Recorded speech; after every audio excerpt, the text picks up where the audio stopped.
I think for a very long time NATO sort of had the monopoly over European defense. And for the last 15 years, the EU was mostly involved in security, both within Europe, for instance, in the Western Balkans, or outside of our continent, mostly in Africa. But lately, the European Union, mostly through initiatives from the European Commission, has decided to get more serious about defense and to provide new tools for cooperation.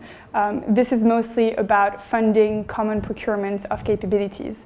And I think this is where the line between security and defense is getting a bit blurred. The EU is getting involved in defense, but mostly through helping countries to cooperate in buying capabilities, in building better cooperation and interoperability.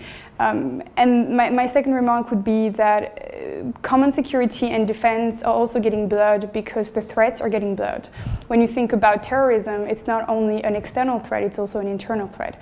So it's harder to have a clear division of labor between the EU and NATO. They are working on it, but I think increasingly we're going to see both involved in security and defense. And I think, for instance, hybrid threats or cybersecurity is a field where they can work together.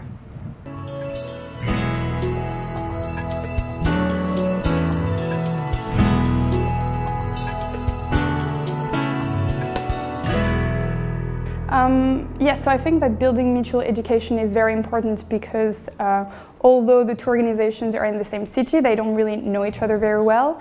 And they don't work together as well as we wish that they did. So I think some very simple and practical steps would be, for instance, for NATO to have a liaison officer in the EU, for EU and NATO staff to share briefings, to work together in trainings, to try and have joint approaches to certain problems. And one example, when we think about capability development plan, NATO has had its own plan for years, and now the EU is launching a new common annual review of defense. And the goal here would be for EU and NATO to try and coordinate the program so that capability gaps identified at the NATO level and at the EU level could lead member states and allies to take them into account in both organizations. And that would be very practical steps for EU staff and NATO staff to work together.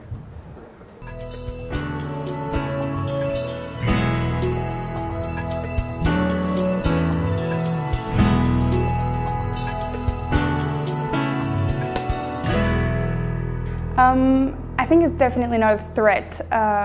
It's making it more complex because you need to work with many different actors and many different organizations. So you would have the EU and NATO as the two main umbrellas for security and defense, and then sub-regional organizations like the Visegrad Group, the Nordic Defense Group, and also organizations that are aimed at cooperation on armament, like OCA or ITAC, for instance. I think it's, first of all, it's the result of history. It's the result of sort of historical developments and needs, and I think it can be a chance if managed better, if coordinated better. And the biggest problem of European security is the lack of interoperability. Each country has a different model of planes, and it's hard to sort of land your plane or helicopter to someone else. So maybe building more bridges between those organizations would be a way to actually make use of this patchwork and make use of all these initiatives at the European level, which are actually quite an asset, I think.